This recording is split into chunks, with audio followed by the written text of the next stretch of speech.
C'est bien, ça enregistre. Ça enregistre. Ouais.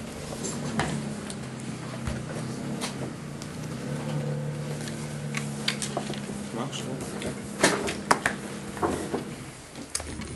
Il y a une mémoire dedans, un truc.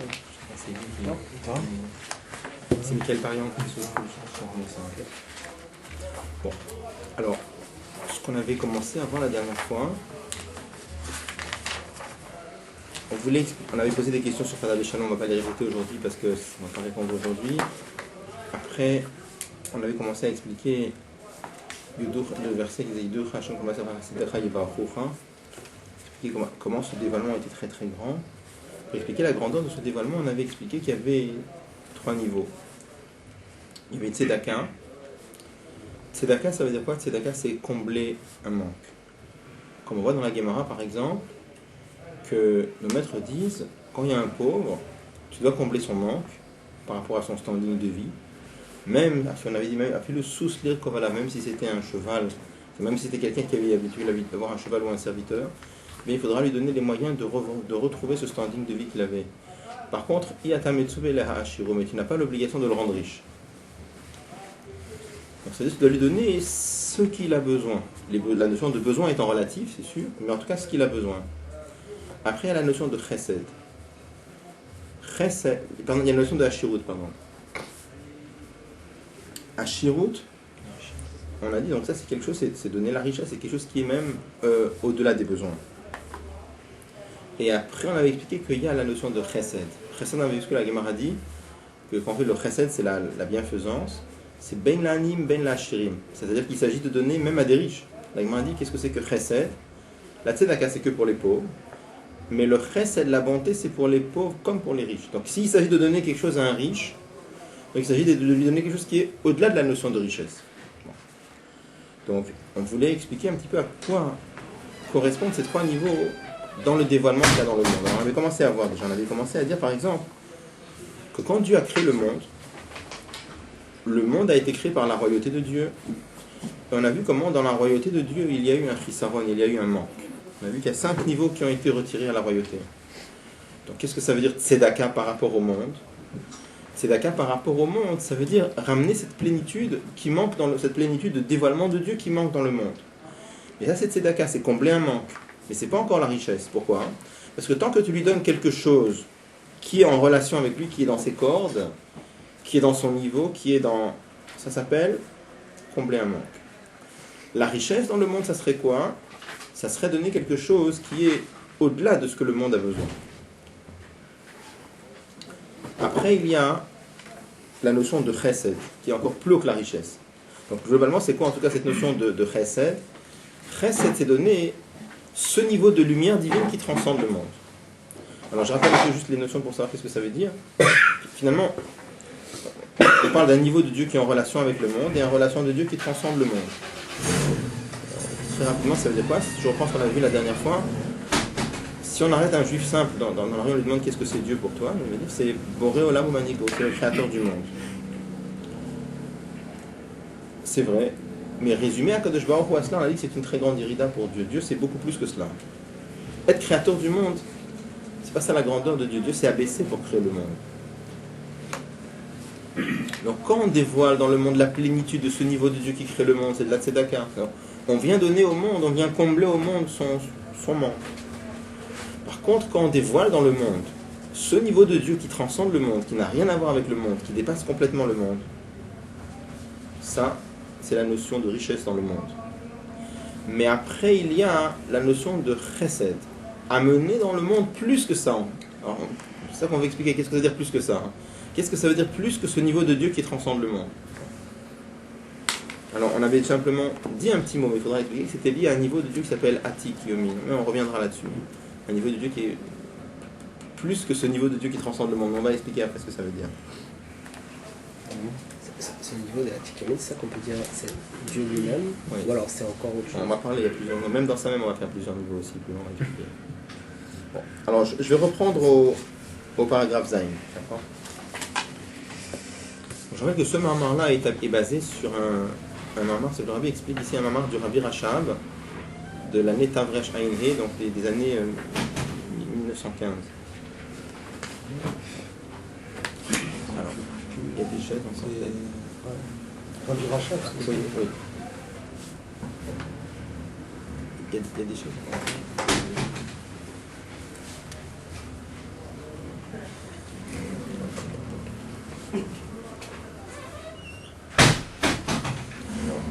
Ou Birté, donc on est au page même tête au paragraphe Zayn.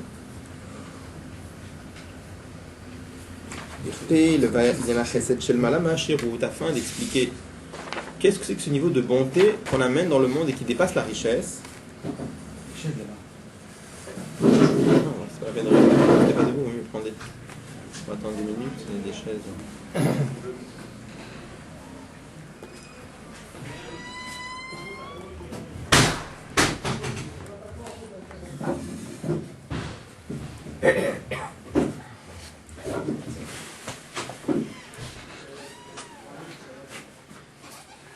Sur un offre, quand on fait une mitzvah et qu'on dit qu'on s'attache à l'essence de Dieu quand on fait une mitzvah, c'est de quel niveau ça? Il y a plusieurs niveaux. Il y a un niveau qui c'est vraiment, on fait la volonté, donc on se lie à l'essence de Dieu. De quoi? De quel précède Mais ça, c'est le fait que nous on s'attache. Après, il faut que ça brille dans le monde, c'est encore autre chose. Le fait qu'en faisant une mitzvah, on se lie avec l'essence de Dieu, ça ne veut pas encore dire que la chose elle est dans l'essence. L'essence qui est liée avec ce monde ou qui n'est pas liée avec ce monde? Je suis complètement déconnecté. Hein? Je suis complètement déconnecté.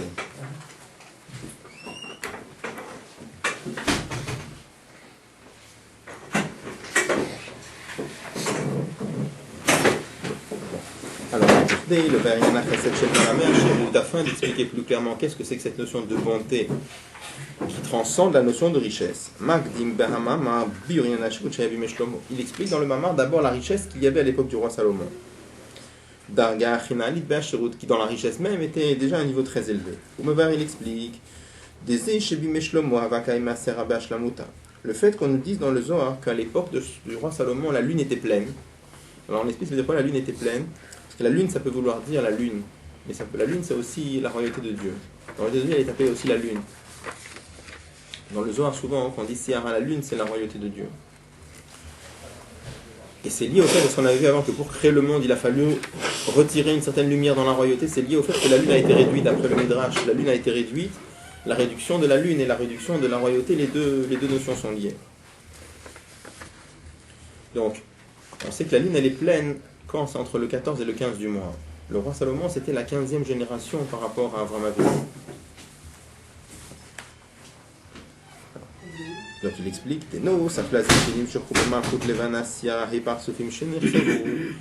en plus du fait qu'à l'époque du roi Salomon, on a comblé le manque qu'il y avait dans la royauté, on avait ramené les 5 niveaux de lumière qui manquaient dans la royauté, ils ont été ramenés. Donc c'est-à-dire qu'on a donné la notion de tzedaka, puisque donner ce qui manque, c'est la tzedaka. On a dévoilé dans la royauté de Dieu un niveau plus profond encore, ce qu'on appelle la partie profonde de Keter, ce qu'on appelle Atik. Alors, je vais rappeler que c'est un problème de termes et de vocabulaire, on n'a pas trop le choix. On avait expliqué la dernière fois que lorsqu'on parle des dévoilements de Dieu, il y a plusieurs niveaux. Il y a ce qu'on appelle les 10 séphirotes, les 10 attributs de Dieu. Qu'est-ce que c'est que les 10 attributs de Dieu? C'est que Dieu a voulu être perçu par les créatures, et puisqu'il a voulu être perçu par les créatures, alors il s'est abaissé. Il s'est mis à la portée des créatures, il a décidé de se dévoiler aux créatures à travers des notions qu'on appelle la bonté, la sévérité, chokhma, bina, etc. En vérité, Akadosh Baruch Hu lui-même, il n'a rien à voir avec tout ça. Il a chez lui Dieu lui-même. Ni tu peux parler de bonté, ni tu peux parler de sévérité, ni tu peux parler de chokhma et d'intelligence. Il n'a rien à voir avec tout ça. Mais seulement, étant donné qu'il a voulu que les créatures puissent le percevoir, alors il a décidé de se dévoiler à travers ces 10 notions qu'on appelle les 10 séphirotes. Et aussi, il a créé en nous, si on peut dire, 10 forces qui correspondent à ces 10 séphirotes. On avait déjà dit plusieurs fois, c'est ça le sens de ce que la Torah nous dit, que Dieu a créé l'homme à son image. Pourquoi Dieu a une image? Alors, il n'a pas d'image, mais il s'en est donné une. Pourquoi il s'en est donné une? Il s'est donné des façons d'apparaître. Et ces façons d'apparaître, c'est ça qu'on appelle les séphirotes. Et quand on dit qu'il nous a créé à cette image-là, ça veut dire qu'Akadosh Baruch Hu nous a doté notre neshama d'une structure et qui va être capable de percevoir ce genre de révélation. Après, il y a ce qu'on appelle la couronne. La couronne, c'est un niveau de Dieu qui est au-dessus des 10 séphirotes. De la même façon que chez un roi, la couronne, c'est quoi? C'est ce qui est au-dessus de la tête. Alors, de la même façon aussi, Keter, là, c'est un niveau de dévoilement de Dieu qui est au-dessus de la Chokhmah, donc qui transcende les 10 séphirotes, puisque la plus haute des 10 séphirotes, c'est la Chokhmah. Et dans Keter même, il y a deux niveaux. Keter, c'est une sorte de... Remarquez que Keter, c'est un intermédiaire entre Dieu lui-même et les séphirotes. Chaque intermédiaire a un niveau qui est en relation avec au-dessus et en relation avec un intermédiaire, c'est quoi? C'est quelque chose qui fait la relation entre un niveau supérieur et un niveau inférieur.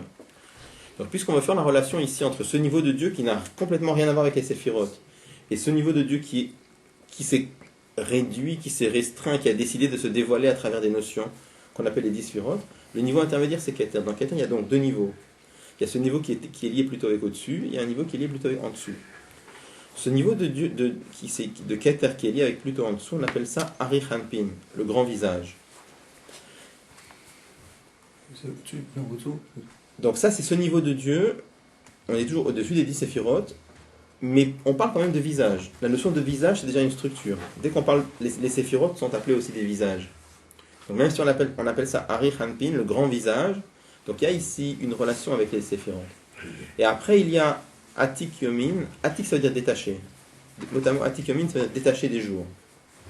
Et Atik, ça veut dire aussi ancien. Donc, il y a une relation entre les deux. Détaché, ça veut dire ce niveau de Dieu qui n'a rien à voir avec les 10 séphirotes.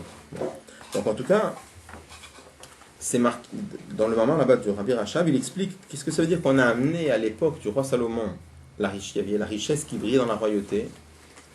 La richesse, il explique que c'est lié à Pnimiut Keter, la partie profonde de Keter, donc Atik. Et après, il continue à dire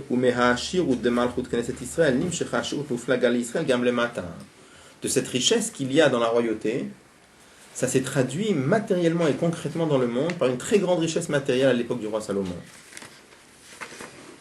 C'était une richesse énorme sur le plan matériel, à tel point qu'il est écrit En kesef nirshav bime shlomo le meuma. Le verset nous dit que le métal argent était considéré comme rien du tout à l'époque de Salomon. Il y avait tellement d'or et tellement de richesse que l'argent c'était considéré comme rien du tout. Il y avait aussi une très grande richesse sur le plan spirituel.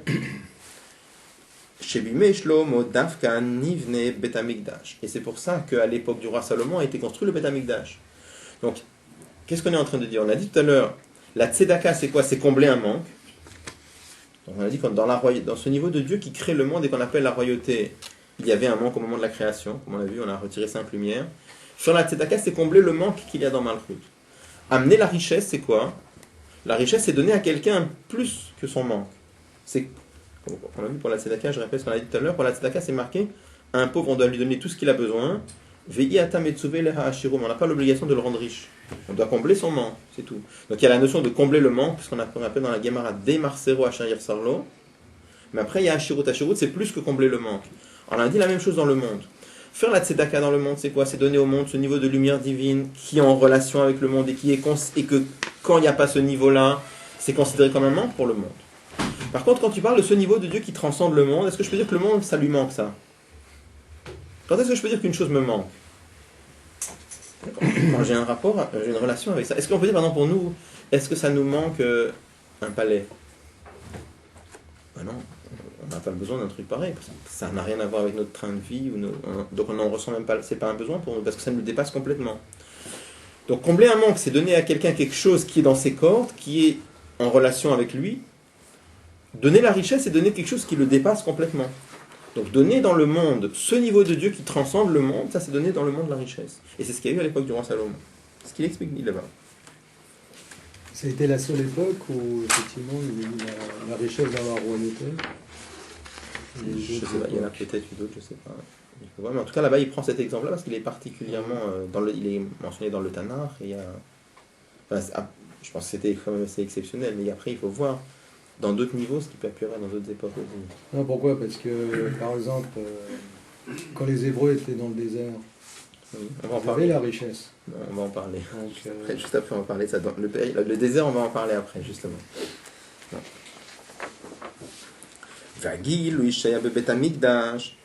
Et le dévoilement de Dieu qui avait dans le Bet Amikdash, ou Giloina Leyoter, mais Hagilou Ishaya Bemishkan Shaya Mikodem. Ce dévoilement de Dieu qui avait dans le Bet Amikdash du roi Salomon, était plus élevé encore que le dévoilement de Dieu qu'il y avait dans le tabernacle du désert. Ou le Hossif. Il faut rajouter. Alors, je vous donne la page d'après.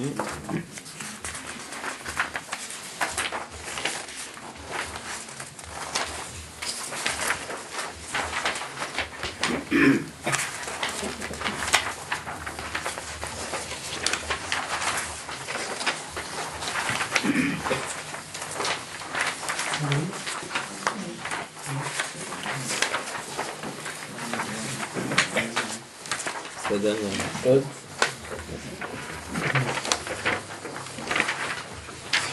Donc, il faut rajouter que le fait qu'à l'époque du roi Salomon, il y avait un dévoilement plus élevé. C'était vrai avant que le Beth Amikdash soit construit. Ça veut dire, la richesse à l'époque du roi Salomon, elle était là même avant qu'on construise le Beth Amikdash. Et après, on a construit le Beth Amikdash. Parce qu'on aurait pu croire que la richesse était le Beth Amikdash. Il dit non. Même avant que le Beth Amikdash soit construit, il y avait déjà une très grande richesse sur le plan spirituel. C'est-à-dire qu'il y avait déjà un très grand dévoilement. Et qui était dû à Salomon ou Qui était dû à Salomon, qui était juste la madriga de Shlomo Amelech. On va dire la continuité de son père David. David Amelech, Shlomo Amelech a bénéficié de la voda de son père, mais c'était la madriga de Shlomo Amelech. Charé, parce que il va expliquer pourquoi est-ce qu'on dit qu'il y avait déjà un très très grand dévoilement, mais déjà sans le Beth Amikdash. Le fait que c'est Shlomo Amelech qui a construit le Beth Amikdash, David, bien que les plans du Beth Amikdash avaient déjà été établis par le roi David, ça vient de ce qui est marqué dans le verset. Lui, Shlomo, ça sera un homme de repos. Shalom veshaket eten al Israël beyamav. Dieu dit la paix et la tranquillité je donnerai en Israël durant son règne. La reine, et c'est pour cela, c'est pour ça que c'est lui qui pourra construire le Beth Amikdash. Qu'est-ce que c'est marqué là-bas que Dieu avait dit au roi David, toi tu ne peux pas construire le Beth Amikdash car tu as fait la guerre et tu as versé le sang. Voilà ce que ça veut dire. Par contre, Shlomo Amelech, Dieu dit je donnerai à son époque la paix et la tranquillité en Israël, et c'est pour ça que lui pourra construire le Beth Amikdash. Donc qu'est-ce qu'on voit de là? On voit que le Beth Amikdash était une conséquence de la madriga de Shlomo Amelech, qui était la notion de shalom et de paix et de tranquillité. On va expliquer ce que ça veut dire tout de suite.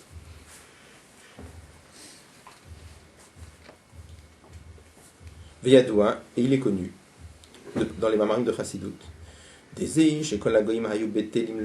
Le fait que toutes les nations étaient annulées et avaient du respect pour le roi Salomon. Et c'est pour la raison pour laquelle il y avait la paix et la tranquillité. C'est parce qu'ils étaient soumis devant le dévoilement de Or En Sof, de la lumière infinie de Dieu que le roi Salomon emmenait dans le monde.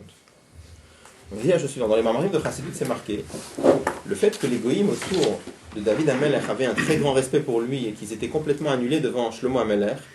À quoi c'était dû? C'était dû au fait que Shlomo Amelech entraînait un dévoilement de Or En Sof, il entraînait un dévoilement de la lumière infinie de Dieu. On voit que ce dévoilement avait une influence sur les goïms, sur les nations de son époque, qui fait qu'ils étaient complètement annulés, complètement effacés, complètement écrasés devant Shlomo Amelech. Vous avez dit le roi Salomon a entraîné un dévoilement de Or En Sof. D'accord. Et c'est ça qui a fait que tous les goïms étaient bétélim, étaient soumis, étaient annulés, étaient effacés devant Shlomo Amelech. Donc c'est pour ça que quand Kadosh Baruch Hu avait dit qu'à l'époque de Shlomo Amelech, il y aura la notion de Menocha, Shalom, Vehashket, la notion de tranquillité et de paix, d'où ça vient, étant donné que grâce à Shlomo Amelech, il y avait un dévoilement de Or En Sof dans le monde, les goïms étaient complètement annulés devant ça, et ça fait la paix. Les Juifs également? Oui. Oui.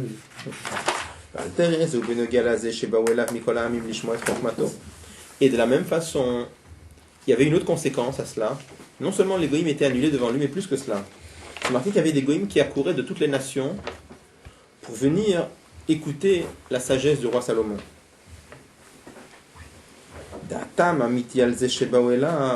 Et la raison profonde pour laquelle tous ces goïms étaient attirés par Shlomo Amelech, C'est parce qu'ils étaient attirés par la divinité. C'est-à-dire quand on voit dans les textes, par exemple, on dit que les Goïms avaient entendu parler de la richesse, la splendeur du roi Salomon. Ils avaient entendu parler de la sagesse, de la chorma du roi Salomon. Donc il y en a beaucoup qui étaient venus pour poser des questions, pour voir comment il répondait. Ça, c'est la raison dévoilée.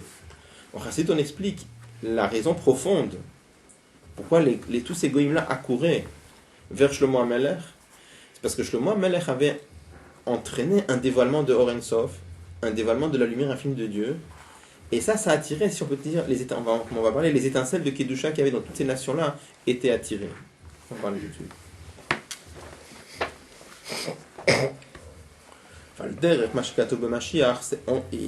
C'est à rapprocher de ce qu'il est écrit à propos de Mashiach. C'est marqué que tous les Goïms vont affluer vers Mashiach. Tout le monde va courir pour venir voir Mashiach. Le fait que tous les gens voudront venir le voir, c'est pas de la curiosité comme on peut le croire. C'est pas sympa de voir qu'est-ce qui se passe. C'est pas ça le lien. Il dit c'est parce que les gens vont être attirés par le dévoilement de Dieu. C'est beaucoup plus profond que ça. Alors donc là il explique plus clairement qu'est-ce que ça veut dire qu'à l'époque de Shlomo HaMelech, les Goïms ont été attirés par le dévoilement. Il dit Kiagi lo yorche eir az, parce que le dévoilement de lumière qu'il y avait à l'époque de Shlomo HaMelech, mashach elav et anitzutzot shebe'amim, ça a attiré vers lui les étincelles de Kedusha qu'il y avait dans les Goïms. Bedugmatavuka, à l'image d'une torche, chez Moshechet elea kol anitzutzot, qui attire vers elle les petites étincelles. Bon, alors, il faut quelques explications. Il y avait une question là avant que. Je voulais juste savoir s'ils en avaient conscience en fait, que c'était le Mashiach, enfin que c'était Salomon ou que c'était.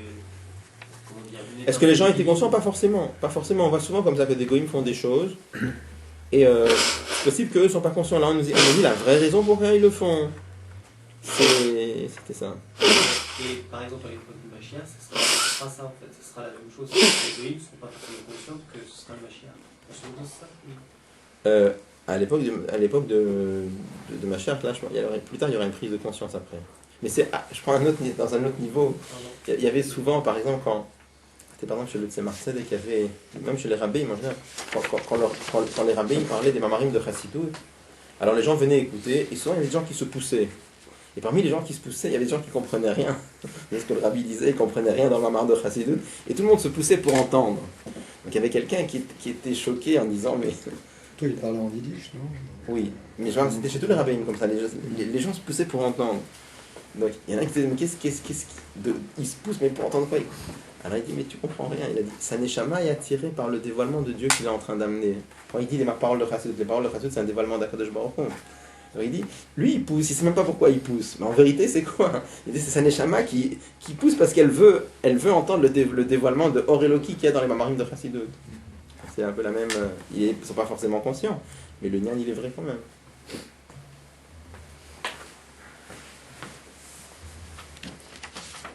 Alors, c'est rapporté en Chassidut que dans toutes les choses qui existent dans le monde matériel, toutes les choses matérielles, il y a des étincelles de Kedusha qui ont été éparpillées. Marqué qu'il y a Rapar, marqué dans l'origine, c'est dans les livres de Kabbalah, on explique qu'il y a Resh Pechet, 248 Nitzutzot, 248 étincelles, 188 pardon, de Rapar, qui sont tombées dans le monde. C'est porté en allusion dans Bereshit, quand c'est marqué là-bas, Veruach Elokim Merachefet al Pnei Hamayim, qu'il y avait l'esprit de Dieu qui planait sur la face des eaux. Merachefet, c'est marqué, c'est Rapar Met. Il y a 288 qui sont mortes, parce que la notion de tomber, c'est la notion de mort. Donc on explique qu'il y a 288 étincelles qui sont tombées dans le monde, et ces étincelles sont fractionnées en plus petites étincelles. Peu importe, c'est un lien de Kabbalah, même si on ne comprend pas exactement ce que ça veut dire, on l'admet. En tout cas, il y a une étincelle de Kedusha qui se trouve dans tous les objets matériels. Et on explique de façon générale que quand par exemple un juif utilise un objet matériel, et il l'utilise ou bien pour faire une mitzvah, ou bien il utilise, je sais pas moi, il va manger une pomme, et grâce à cette pomme, après ça va lui donner la force d'étudier la Torah par exemple. Donc l'étincelle divine qu'il y a dans cette pomme, il l'élève, elle remonte dans sa source, et ça même, ça entraîne un certain niveau de lumière. Donc en tout cas, il y a cette notion de ce qu'on appelle en Chassidut Birur Hanitzutzot, le raffinement des étincelles. Les étincelles, on verra, il y en a à plusieurs niveaux, et elles sont plus ou moins éclairantes. On verra qu'il y a des étincelles qui sont éteintes, on en parlera plus tard. Donc, là, il explique pourquoi ces goïms, pourquoi ces nations ont été attirées par Shlomo HaMelech. Il dit parce que l'étincelle, il dit la chose suivante, on voit par exemple que quand on a un très grand feu et qu'il y a des petites étincelles à côté, on voit que dès qu'on rapproche la grande flamme des petites étincelles, les petites étincelles sont happées par la grande flamme et elles se rentrent dans le grand feu. C'est une chose qu'on voit physiquement. Que le grand feu attire les petites étincelles et il les happe carrément. Donc, il dit la chose suivante, il dit pourquoi est-ce que on voit qu'il y a des goïms qui sont venus voir Shlomo HaMelech, qui sont venus lui apporter des cadeaux, la reine de Saba Malkat Sheva est venue, elle a apporté des choses à Shlomo HaMelech. C'était quoi tout ce lien-là? C'est que chez ces goïms-là, il y avait des étincelles, et Shlomo HaMelech avait une lumière tellement grande, donc cette lumière était comparée à la grande flamme, et toutes ces petites étincelles étaient attirées vers la grande flamme et la grande lumière qui rayonnait à travers Shlomo HaMelech. Là, c'est ce qu'il dit. Là. Juste, je voudrais savoir, enfin, on sort peut-être du Mahamar, mais quelles sont les conséquences à aujourd'hui? Parce qu'on parle du passé, enfin il parle du passé, mais aujourd'hui, qu'est-ce qu'il en est? On va voir comment tout ça concerne aussi à Avodat Hashem, on va en parler. Bon, on va voir après.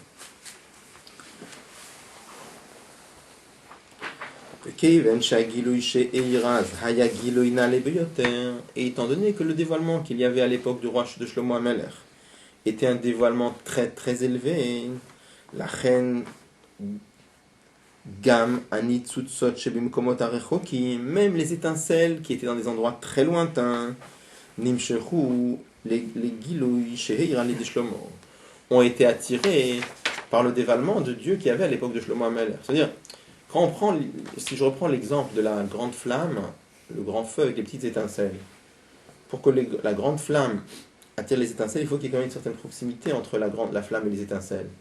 Mais il dit, à l'époque du Shlomo HaMelech, le dévoilement était tellement fort que même des étincelles qui étaient très loin, pas simplement loin sur le plan physique, on ne parle pas de ça, même qui étaient très très très loin sur le plan spirituel, alors même ces étincelles-là ont été attirées par le Shlomo HaMelech.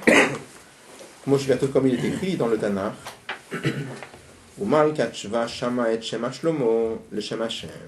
la reine de Sheva, la reine de Saba, avait entendu la grandeur de Shlomo au nom de Dieu. Tavo Yerushalayim, elle est arrivée à Yerushalem, et c'est marqué là-bas qu'elle a apporté des cadeaux, etc. Bon. Alors, on continue dans le paragraphe 30. Et là, il va parler de la différence avec le désert, on y arrive tout de suite. Le fait qu'on dise que Shlomo était un homme de repos et de tranquillité et de paix. Ça veut dire quoi? C'est-à-dire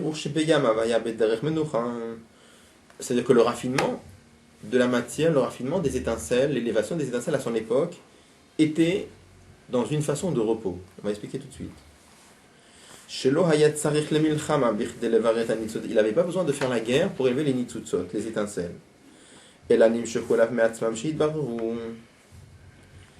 Mais on a eu besoin, mais les étincelles ont été attirées vers lui pour se raffiner. C'était essentiellement par le Beth Amikdash. On a dit que la notion de le dévoilement à l'époque de Shlomo HaMelech était vraie déjà avant le Beth Amikdash, mais c'était encore plus fort par le Beth Amikdash. Alors, je vais juste expliquer, parce qu'il y a des notions ici, quand il parle un raffinement qui se fait b'derech milchama, par une guerre, ou un raffinement qui se fait bimnocha, par le repos. Ça veut dire quoi? Voilà un exemple. C'est marqué, on en reparlera plus, c'est marqué que la prière, c'est marqué dans le Zohar, Shat Tzlota Shat Krava. Dans le Zohar, c'est marqué que la prière, c'est un moment de guerre. Pardon, la prière, oui. C'est un moment de guerre. Pourquoi? Parce qu'au moment de la tefila, il y a une guerre entre le Nefesh Elokit et le Nefesh Abamid. Il y a une guerre entre l'âme divine et l'âme animale. Pourquoi est-ce qu'il y a cette notion de milchama? Et qu'est-ce que ça veut dire? Qu'est-ce que c'est que la notion de tefila? La tefila, c'est le moment où un juif doit arriver à réveiller dans son cœur un sentiment pour Akadosh Baruch Hu, en particulier un sentiment d'amour pour Dieu. Donc pour arriver à comment on peut avoir un sentiment d'amour pour Akadosh Baruch Hu, il faut arriver à comprendre que Akadosh Baruch Hu, c'est ça le Emet, c'est ça la vérité, c'est ça la vraie existence. Et que devant Akadosh Baruch Hu, toutes les valeurs du monde sont nulles et non avenues. Mais l'âme animale qui est en nous, encore une fois, l'âme animale, c'est pas seulement le Yetzer Hara. Le Yetzer Hara, c'est une dégradation de l'âme animale. L'âme animale, c'est l'âme naturelle qui est en nous. L'âme naturelle qui est en nous, qu'est-ce qui l'intéresse? Parce qu'Akadosh Baruch Hu, ça l'intéresse pas spécialement. Qu'est-ce qui intéresse l'ego de chacun d'entre nous? C'est son intérêt, c'est-à-dire c'est les plaisirs matériels. Pas forcément interdits, même permis. Mais qu'est-ce qui intéresse l'ego de chacun d'entre nous? Ce sont les plaisirs matériels. Alors pendant la tefila, il y a une lutte qui se fait entre le nefesh elokit et le nefesh abahamit, dans laquelle il faut faire comprendre au nefesh, parce que le but c'est d'arriver que même l'âme animale arrive à aimer Dieu. Donc il faut arriver à faire comprendre au nefesh abahamit, à l'âme animale qui est en nous, que la vraie chose qu'on doit chercher, la chose vers laquelle on doit tendre, c'est être proche d'Akadosh Baruch Hu. Et comment tous les plaisirs du monde, ça n'a aucune valeur, ça n'a aucun intérêt, les choses du monde sont là uniquement pour nous permettre de faire Torah et Mitzvot. Mais que quand par exemple un juif mange, pourquoi il doit manger? Pour avoir la force d'étudier, de prier, d'élever sa famille dans le chemin de Torah et Mitzvot. Mais chercher un plaisir dans la nourriture, c'est pas ça le lien d'un juif. L'âme animale ne comprend pas les choses comme ça. L'âme animale, elle comprend qu'elle est là pour passer un moment sympathique, et c'est ça qu'elle cherche, l'âme animale. Mais ça, c'est toute une guerre, d'arriver à faire en sorte que le Nefesh Elokit arrive à faire comprendre au Nefesh Abahamit, l'âme divine doit faire comprendre à l'âme animale que la vraie chose qui est vraiment tov, qui est vraiment bien et qui mérite qu'on s'y attache, c'est quoi? C'est Akadosh Baruch Hu, que tous les plaisirs du monde, ça n'a pas d'intérêt. Elle ne comprend pas forcément. Elle va argumenter de l'autre côté. Donc il y a vraiment, pendant la prière, une madriga de tefila dans laquelle il y a une argumentation. Le Nefesh Elokit sort un argument, le Nefesh Abahamit en sort un autre. Alors ça, c'est ce qu'on appelle une guerre. Une guerre, pas vraiment, c'est pas forcément une guerre physique, ça peut être une guerre spirituelle. C'est-à-dire, je te dis un argument, c'est comme une discussion entre deux personnes. Je te dis un argument, tu n'es pas d'accord avec moi, tu m'en sors un autre, je t'en réponds un autre, c'est toute une discussion. Et il y a comme ça toute cette notion de tefila, qui est une guerre, dans laquelle on doit faire en sorte, on lutte contre le Nefesh Abahamit pour lui faire comprendre que le vrai tov, le vrai bien, c'est la divinité. Ça veut dire qu'une fila, on a du mal à se concentrer, on pense à d'autres choses, machin, et on cherche à se concentrer, c'est pas forcément une mauvaise tefila. Ça, Marie Montagna, il dit clairement, il dit au contraire, il dit quand on voit qu'on est dérangé dans la tefila par des pensées étrangères, ça prouve que la tefila, elle donne des résultats. Il dit pourquoi? Il dit parce que quand le Nefesh Abahamit, il voit que la tefila, ça commence à le toucher, alors il essaye de t'embrouiller en te lançant des pensées étrangères.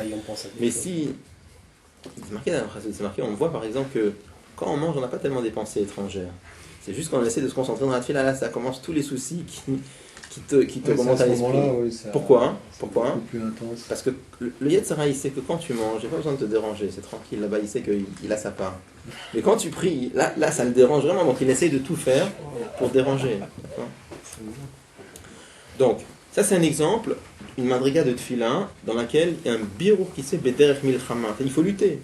C'est pas évident. Lutter, ça veut dire, je prends en considération, il y a un ennemi en face de moi, et je dois discuter, c'est pas forcément une guerre physique, mais je dois discuter avec lui, et il n'est pas d'accord, et je lui sors un argument, j'en sors un autre. Après, il peut y avoir une autre madriga, il y a beaucoup de madrigas, mais il y a une birour bederech menucha, un birour qui est dans une façon de shalom, c'est marqué en chassidut, par exemple, que des fois, même dans la tefila, on peut avoir ça. Il y a une madriga de Nefesh Elokit qui est beaucoup plus haute. Quand quelqu'un arrive à faire briller les madrigotes de Nefesh Elokit, ce qu'on appelle Chaya Yechida, c'est les madrigotes de Nefesh Elokit sont beaucoup plus hautes, il n'y a pas de guerre là-bas. Pourquoi? Parce que quand ça brille dans l'essence de la neshama d'un juif, lui, il n'a pas de question. Est-ce que le monde, il a de la valeur, il n'a pas de la valeur? Là-bas, il n'y a que Akadosh Baruch Hu, le monde, il ne vaut rien là-bas. Il n'y a même pas de discussion. Là-bas, c'est clair et net que c'est comme ça. Donc ça, c'est une madriga beaucoup plus haute. Là-bas, quand brille ce niveau de neshama, il ressent qu'Akadosh Baruch Hu, c'est son père, il n'y a rien d'autre.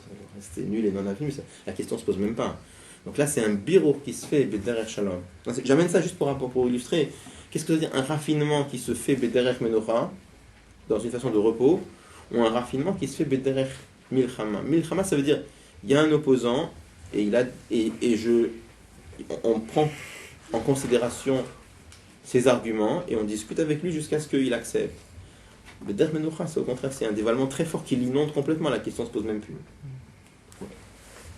Il dit comme ça, il dit le fait que à l'époque de Shlomo, on dit que Shlomo HaMelech, il était Ish Menucha, un homme de repos. C'est-à-dire quoi un homme de repos? C'est-à-dire que le raffinement des étincelles qui se faisait à l'époque de Shlomo HaMelech, il était comment? Bederech Menucha, dans une façon de repos. Il n'y a pas besoin de lutter. Et comme on a vu, les goïms lui venaient lui apporter les étincelles. C'était même pas là, il n'avait même pas besoin de se déplacer pour aller les chercher. Les goïms lui apportaient. Et ça, c'était là, ce qu'il veut dire maintenant, Ça, c'était essentiellement avec le dévoilement du Beth Amikdash. Oui. C'est-à-dire, il n'avait pas de Yetzer Hara, ça veut dire ça? Il était en pleine plénitude. Alors, à chaque fois qu'on qu'est-ce que ça veut dire? À chaque fois qu'on parle il faut voir à chaque fois de quoi on parle. Là, on parle du dévoilement de Dieu dans le monde à l'époque de Shlomo HaMelech. Moi, avec l'exemple que j'ai donné ici, le Yetzirah, j'ai donné simplement pour nous à quoi ça correspond dans notre avoda. Chez nous, c'est quoi l'ennemi? Par exemple, ça peut être le Yetzirah au moment de la tefila, par exemple. Mais ça peut être aussi autre chose. Par exemple, un autre exemple de Bederech Milchama, très simple, quand on va manger. On amène un chassid d'un Zohar qui dit Nama pum charbal lichol. On mange le pain au fil de l'épée. Qu'est-ce que ça veut dire, on mange le pain au fil de l'épée? Ça veut dire tout simplement que quand un juif mange, il y a une certaine guerre pour arriver à manger le Shem Shamaim. C'est pas évident. Pourquoi c'est pas évident? Parce que le Yetzirah, il essaye de nous faire manger par plaisir. Il y a vraiment une lutte qu'on doit faire pour arriver à manger, pas pour chercher le plaisir. Même s'il y a un plaisir naturel dans la nourriture, mais c'est pas ça qu'on cherche, c'est pas ça le moteur qui me motive à manger, c'est quoi? C'est de vouloir être en bonne santé pour servir à Kadosh Baruch Hu. Et c'est pas évident de le faire sincèrement. Donc quand on te dit dans le Zohar qu'il faut manger le pain au fil de l'épée, c'est-à-dire que le moment du manger, c'est un moment de Milchama. Le repas de Shabbat, non. Le repas de Shabbat, c'est le derrière Shalom. Pourquoi? Parce que Shabbat, la nourriture est déjà élevée. Donc c'est par exemple. Hein? Il y a beaucoup d'exemples.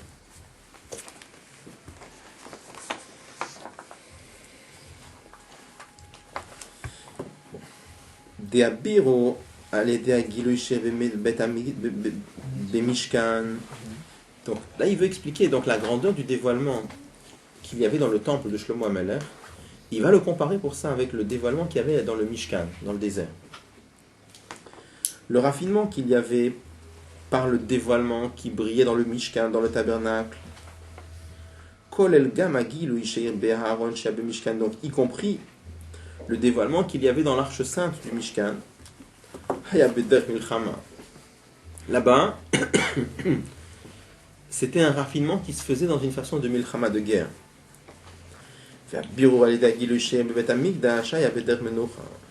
Tandis que le dévoilement qui se faisait par le Bet Amikdash de Shlomo HaMelech, c'était Bederech Menucha. Il va expliquer. Donc là, qu'est-ce qu'il nous dit?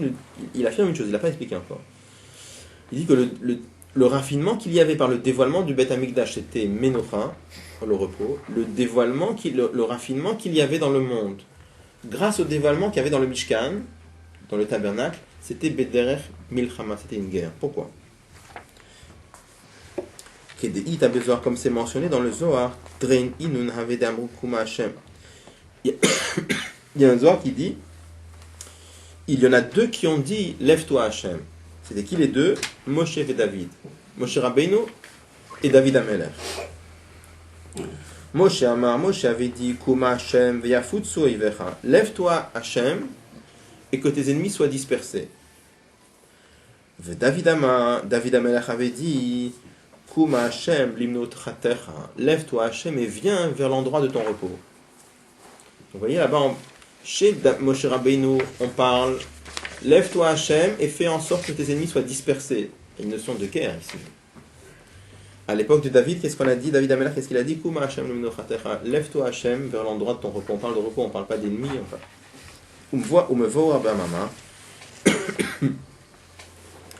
C'est expliqué dans le mamar du Rabbi Rachab. Le fait que le Mishkan et le Aron HaKodesh, l'arche sainte, avançaient dans le désert, c'était pour annuler toutes ces forces du mal qui étaient dans le désert. Bon, là j'ouvre une parenthèse. La source de ça c'est dans l'Ikot Torah, Parashat Naso. Là-bas, l'Admor Azaken explique le fait que les Juifs ont tourné pendant 40 ans dans le désert. Alors c'est sûr que historiquement c'est venu par la faute des explorateurs et à cause de ça ils sont restés dans le désert, etc. D'accord. Mais dans chaque chose il y a un but. Donc c'est marqué que le fait que les Juifs ont tourné pendant 40 ans dans le désert avec le Aron HaKodesh, l'Arche Sainte et le Mishkan, c'est marqué qu'il y avait aussi un but dans cela. C'était que le désert était la source des forces négatives. Et par le fait que le Mishkan et l'Arche Sainte voyageaient dans le désert, cela amenait une certaine soumission aux forces du mal. Dans la Torah, on parle du désert, on parle d'un endroit dans lequel il y avait des chashim, srafim, akravim, des serpents, des scorpions, des reptiles. Alors on explique que tous ces termes qui sont utilisés dans la Torah à propos du désert, ça représente différents niveaux de force négative. Et le fait que le Aaron HaKodesh et le Mishkan se soient promenés et voyagés dans le désert pendant toutes ces années-là, ça fait un certain raffinement, une certaine élévation sur toutes ces forces négatives. Donc il dit comme ça.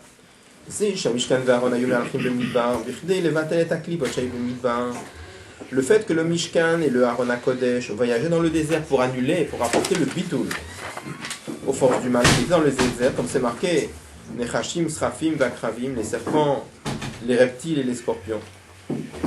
Le var c'était pour élever les étincelles de divinité qui se trouvaient dans le désert et dans toutes ces forces du mal.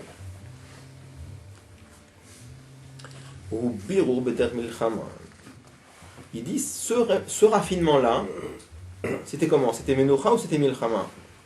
Alors il dit c'était Milchama, c'était une guerre. Il donne l'exemple, le Rabbi Rachab explique, il dit, c'est comme un roi qui sort de son endroit,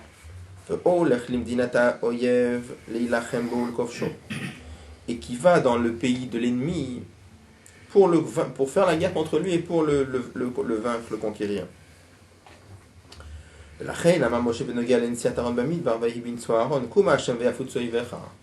Et c'est la raison pour laquelle Moshe Rabbeinu avait dit, lève-toi Hachem et que tes ennemis soient dispersés. C'est qu'on parle d'ennemis, il y a une notion de guerre ici.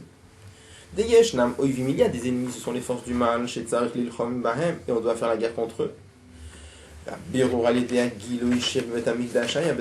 Tandis qu'à l'opposé de cela, le raffinement des étincelles qu'il y avait à l'époque de Shlomo HaMelech et du Beth Amikdash, ce raffinement, il est coté comment? Pas dans une façon de guerre, mais dans une façon de repos et de tranquillité et de paix. Pourquoi? Le Shlomo HaMelech restait à sa place. Et les étincelles de divinité étaient attirées, elles venaient chez lui. C'est-à-dire que le Aaron, il devait bouger. Donc il dit c'est comme un roi qui se déplace. D'accord? Donc ça c'est une notion de guerre. Il dit à l'époque de Shlomo HaMelech, lui il est resté tranquillement à Yerushalayim, et c'était les goïms qui lui apportaient les étincelles à élever. Donc là-bas c'était un biro, Beder Menucha, Beder Shalom. La reine Amar David, et c'est pour ça que David HaMelech avait dit Kuma Hashem le Menuchatecha, lève-toi Hashem vers ton repos. Notion de repos.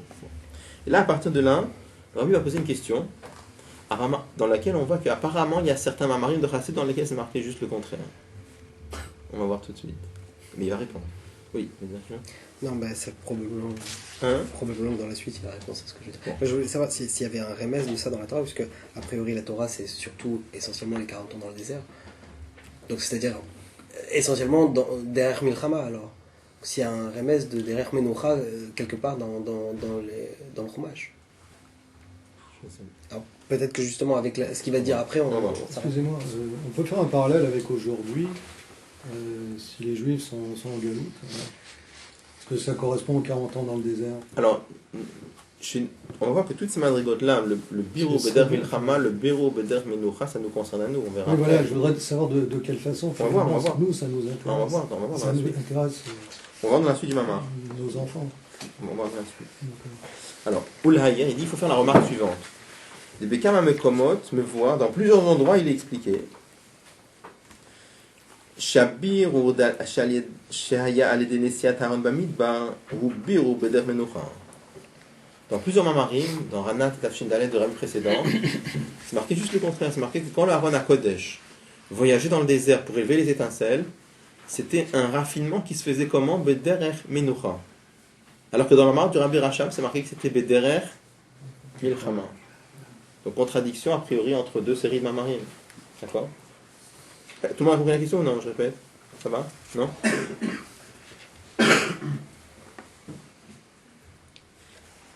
Donc la question qu'on a, c'est que dans le mamar du Rabbi Rachab, c'est marqué que le raffinement était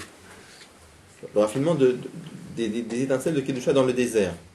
Par l'Arche Sainte et le Mishkan, c'est dans une façon de milchama, de guerre. Pour ça, c'est marqué Yafutso Yevecha, que tes ennemis soient dispersés. Alors que dans les mamarim de Ranat et de Tafshin Dalet, c'est marqué là-bas, enfin d'autres mamarim, c'est marqué que là-bas, c'est que dans le désert aussi, le raffinement était bederer, menocha, repos. C'est des mamars du Rabbi ou... Non, du rabbi précédent et un autre du rabbi Rachab. Donc il y a déjà une Alors, contradiction entre deux mamarim du rabbi Rachab. D'accord. Ouais, c'est pas une contradiction, c'est pas du tout une question.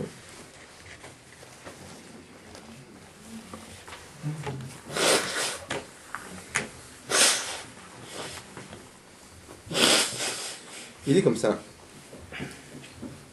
Qui inyanamnucha shem voir sham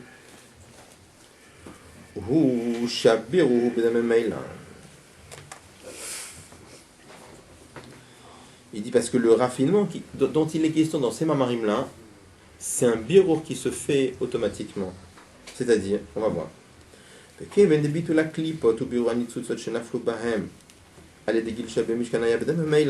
puisque c'est ce raffinement des étincelles qui se faisait automatiquement la reine, Gamma Biro Chaledéaran de Mishkan Nikra Biro Beder Menocha. Je vais dire par oral d'abord la réponse et après on va le faire dans le texte, facile à suivre. On va voir qu'il y a 3 niveaux. Il y a le raffinement qui se fait vraiment dans une façon de guerre, vraiment, dans une lutte vraiment. C'est une extrême. Il y a un raffinement qui se fait Bederer Shalom vraiment. Et après, il y a un raffinement qui est entre les deux.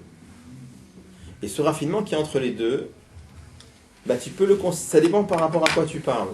Puisqu'il est entre les deux, par rapport à ce raffinement qui est vraiment Beder Menocha, il sera considéré comme Milchama. Mais par rapport à ce raffinement qui se fait Beder Milchama, il sera considéré comme Menocha. Prends un exemple. Prends un exemple physique et ça va être plus facile à comprendre.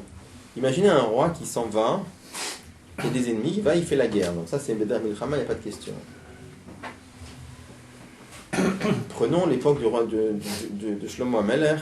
Shlomo HaMelech, il rayonnait par sa chokhma, il rayonnait par sa... Les goïms venaient lui apporter des choses et lui, ça c'est complètement le repos. Maintenant, imaginez autre chose. Il y a un roi qui a des ennemis et il va là-bas avec son armée et quand il arrive là-bas, les goïms complètement ils s'effacent devant lui, ils ont peur. Dans ça on peut imaginer plusieurs mots. Ou pas simplement ils ont peur, ils voient toute cette grandeur du roi, ils s'effacent devant lui, il bouge pas. Ça s'appelle Milchama ou ça s'appelle Shalom ou ça s'appelle Menocha? C'est entre les deux. C'est entre les deux. C'est complètement entre les deux parce que d'un côté, il y a une Milchama puisqu'il y a des ennemis et il a fallu que le roi sorte de sa place pour aller chez les ennemis. Donc tu as pu appeler ça Milchama. Mais d'un autre côté, il n'a pas eu besoin de lutter. Dès qu'il est arrivé là-bas, il a amené un dévoilement tellement fort que tout le monde a été complètement battel et tout le monde a été effacé devant lui. Donc c'est ce qu'il veut expliquer. Il dit le raffinement qu'il y avait dans le désert, le fait que il y a certains mamarim ont dit que c'était Bederer, Milchama, et il y a d'autres mamarim ont dit que c'était Bederer, Menocha, c'est pas une contradiction. Ça dépend par rapport à quoi tu parles, parce que c'est très simple à comprendre. Il dit le Aaron devait voyager. Et il y avait là-bas des opposants qui étaient les Nechashim, les serpents, les scorpions, etc. Maintenant, le Aaron HaKodesh, quand il y avait, même physiquement, je veux dire, c'est vrai que quand le Aaron HaKodesh arrivait dans les endroits, c'est marqué que les serpents et les scorpions étaient tués automatiquement. Donc il ne fallait pas se battre contre eux. Dès que le Aaron HaKodesh arrivait dans un endroit, il mourait sur place. Donc ça représente un bitoul sur place. Donc d'un côté, c'est une guerre, puisqu'il fallait que le Aaron HaKodesh se promène dans tous les endroits du désert. Donc d'un côté, ça s'appelle Milchama. Par rapport à ce qui se passait à l'époque de Shlomo HaMelech, c'est Milchama. Mais de l'autre côté, c'était pas la peine de commencer à se battre avec tous ces animaux-là, ou c'était pas non plus de commencer la peine à discuter avec tous ces niveaux de négatifs. Dès qu'il arrivait, ils étaient complètement neutralisés sur place. Donc par rapport à la vraie Milchama, ça s'appelle Bederer Menocha. D'accord. Il va donner des exemples. Quand vous posez la question, ça nous concerne, on va voir des exemples de ça. Donc là, je vous ai dit le point de la réponse, mais on va le faire maintenant sur le texte. Facile à répondre. D'accord.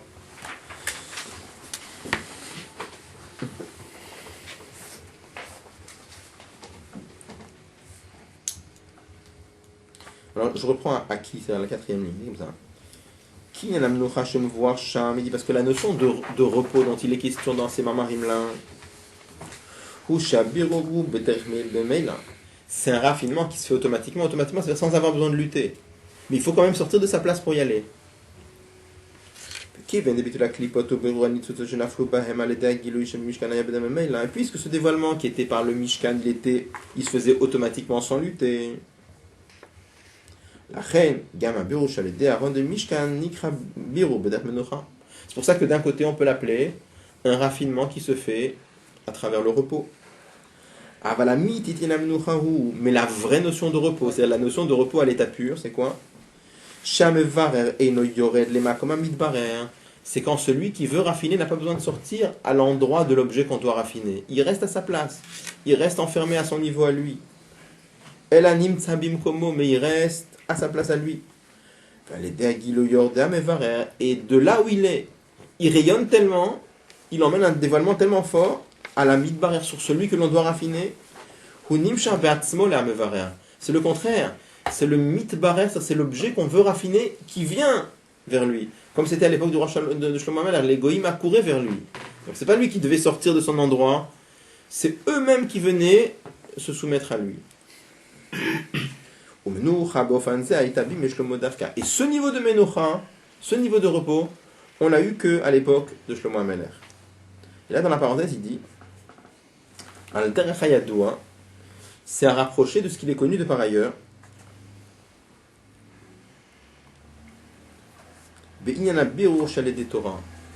Le raffinement que nous faisons dans le monde par l'étude de la Torah. De façon générale,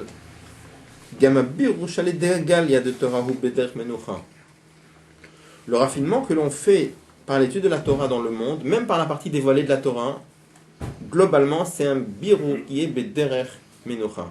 Ça veut dire quoi?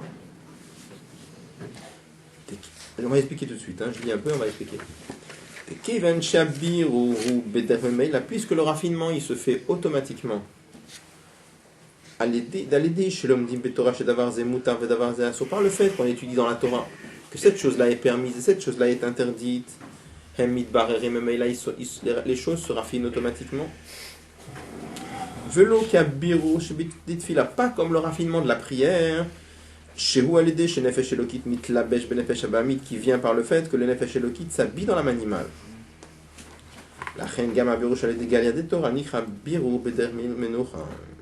C'est pour ça que globalement, le raffinement qui se fait par la Torah, même la partie dévoilée de la Torah, ça s'appelle Biru Beder Menucha. C'est pas un Milim Batorah. Comment? Une fatigue. Oui, il se fatigue dans la Torah. Il ne se fatigue pas avec les objets matériels. Oh, d'accord, mais c'est difficile. C'est d'accord. Mais par rapport à la matière, regardez, je prends un exemple. Il peut y avoir un raffinement, par exemple, d'un objet matériel, je l'ai dit tout à l'heure. Un juif mange une chose. Alors il doit lutter contre son Yetzer Hara pour arriver à manger cette chose-là, vraiment le Shem Shamayim, mais c'est pas évident. Le Yetzer Hara, lui, veut manger le Nefesh Habamit, veut manger pour son plaisir. Et un juif doit faire l'effort d'arriver à manger le Shem Shamayim. Ça, c'est un birour qui est comment? Bederer Milchama. Maintenant, la tfila aussi, comme on va voir. Maintenant, il y a le birour qui se fait par la Torah. C'est-à-dire, quand un juif apprend une halakha dans la Torah, une halakha qui parle sur un objet matériel et qui dit que cet objet matériel il est permis et cet objet matériel il est interdit. Alors c'est vrai que le juif il se casse la tête pour comprendre la Torah, mais il se casse la tête dans quoi? Dans la Torah. Quelle est sa connexion avec le monde matériel? À travers la Torah, il n'est pas plongé dans la matière à ce moment-là. Est-ce qu'il a besoin de lutter contre l'objet? On dit pas du tout. Tu apprends une souga de Gemara, on est d'accord que tu te casses la tête dans la Gemara, mais tu apprends une souga de Gemara qui parle d'un objet matériel, ça raffine l'objet matériel. Comment? Bederech Menucha ou Bederech Milchama? Menucha. Pourquoi? Parce que tu n'es pas plongé, tu n'es pas en train de lutter avec l'objet matériel, tu ne discutes pas avec l'objet matériel. C'est parce qu'on est limité par nos propres capacités à apprendre. D'accord, c'est autre chose. Le fait aussi. Oui, mais je parle par rapport à l'objet matériel. Qui peut nous... D'accord. Ça, c'est dans la Torah. D'accord. Mais nous empêcher ou nous...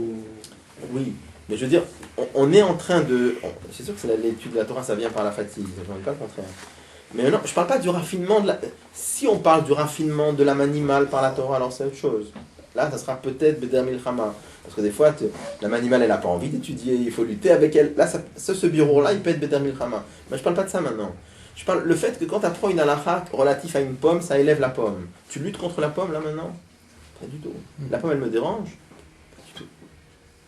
Est-ce que la pomme crée le moindre voile en moi à ce moment-là? Pas du tout. J'ai un autre problème. Si on parle du birour du nefesh abami, t'as raison.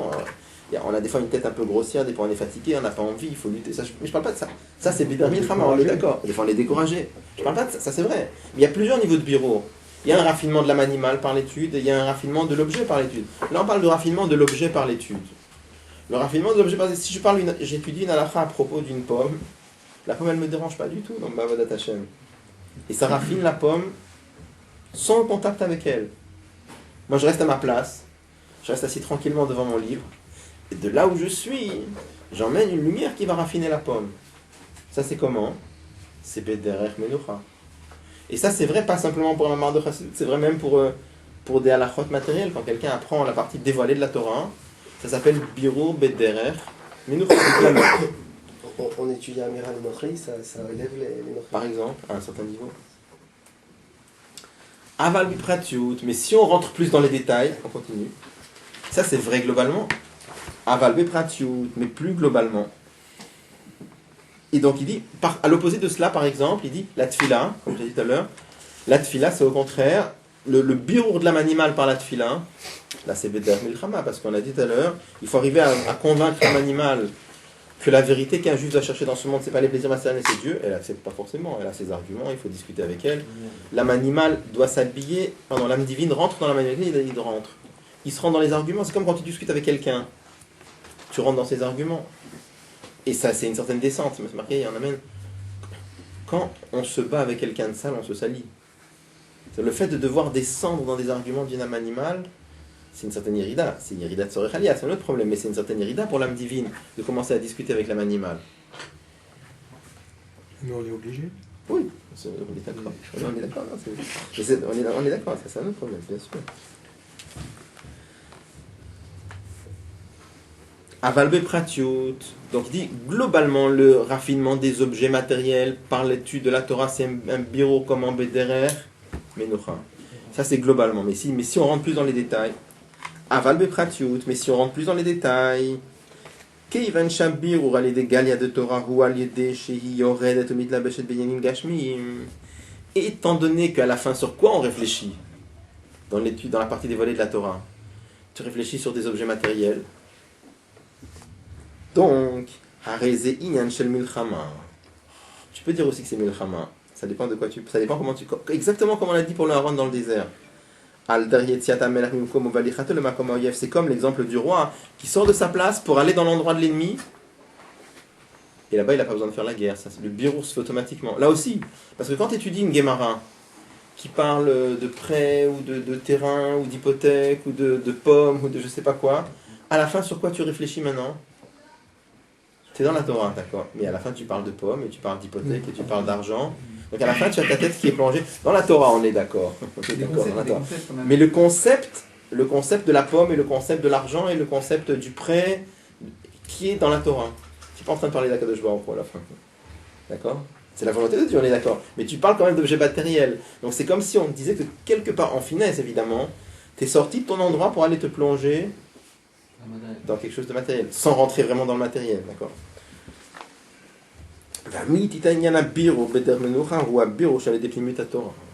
Il dit le vrai raffinement qui se fait vraiment avec le repos, c'est par l'étude de la partie profonde de la Torah. Parce que dans la partie profonde de la Torah, de quoi on parle? De quoi on parle maintenant? On parle de Neshama, on parle de Dieu, on parle de Malachim, on parle de Olamot Elyonim. Donc là-bas, on n'est pas sorti du tout dans le monde matériel là-bas, d'accord? Et ça raffine le monde. Bon. Et pourquoi il a amené ça dans la parenthèse? C'est juste pour montrer que, on a dit, de la même façon qu'on a dit tout à l'heure, que le birour par le Mishkan, il y a certains mamarim, il est considéré comme birour bederech milchama, et il y a des mamarim où il est considéré comme birour bederech menucha. Donc il dit, c'est pas une contradiction, les deux sont vrais, ça dépend par rapport à quoi tu parles. Étant donné qu'il faut sortir de sa place et s'occuper de ça, tu peux appeler ça milchama. Mais comme à la fin le birour il se fait comme sans lutte, il se fait bederech memela automatiquement, ça peut s'appeler aussi Bederech Menucha. Et il donne l'exemple de Limud Torah. Limud Torah, tu peux dire la partie matérielle de la Torah, la partie dévoilée de la Torah. Globalement, tu peux dire que c'est un Birour Bederech Menucha. Pourquoi? Parce que tu n'es pas en train de lutter contre la pomme et tu n'es pas en train de lutter contre la vache pour l'élever. Donc tu peux appeler ça Menucha. De l'autre côté, tu peux appeler ça Milchama parce que quand même, le Nefesh Elokit sort de sa madriga pour aller se parler de pommes et d'aller réfléchir sur une histoire d'argent ou sur une histoire de terrain. Donc il y a une sortie de sa place. Donc on peut appeler ça aussi comme le roi qui sort de sa place et quand il arrive là-bas, les ennemis s'effacent complètement devant lui, il n'a même pas besoin de lutter. Donc tu peux appeler ça aussi Beder Menucha. C'est pas une contradiction, les deux sont vrais. Ça dépend par rapport à... Le vrai Biro Beder Menucha sera par l'étude de Pnimiut Torah. Bon, alors tout ça c'est comme une parenthèse en vérité, on n'est pas du tout dans le... On doit rentrer dans le sujet encore, on n'a pas... Ça c'est comme une grande parenthèse en vérité. C'est des exemples matériels. Comment? Tu apprends chassidique, tu aussi en contact avec comment? Parce que tu prends des exemples matériels. Par le roi qui va en vert, qui se déplace. Mais c'est pas. Mais quand même, tu rentres quand même dans des lignes matérielles. Mais c'est pour comprendre, Alors, c'est pas sexuel. tu as raison. Et, mais si tu te rappelles, on a fait Yana chez Torah Chassidut. Dans Yana chez Torah Chassidut, il explique longuement comment tous les vêtements, a priori dans les mamarim, il y a plusieurs sortes de mamarim. Il y a des mamarim qui parlent de Dieu, il y a des mamarim qui parlent de la Neshama, il y a des mamarim qui parlent des malachim. Et il explique là-bas que dans Chassidut, le vêtement, c'est Kalvush Tachalifem. Toute la notion de vêtement, c'est ce qu'on a. Dans Chassidut, il y a un or de Artut Hashem. C'est tout un lien là-bas, mais tu as raison sur ce que tu dis. On pourrait dire, ça dépend de quel mamarim tu parles. C'est vrai. C'est sûr que si on parle d'un mamar qui parle de la Tikyomin ou un mamar qui parle de. Ça, c'est du Nefesh Abamit. Encore peut-être des exemples. Ouais. Mais à la fin, dans Chassidut, globalement, c'est à part. C'est quelque chose de particulier. C'est expliqué là-bas dans Yana chez Torah Chassidut. Ok, donc si tu veux, ben. Alors, dimanche prochain, non, ça, je ne serai pas là, je serai à New York dimanche prochain. Donc,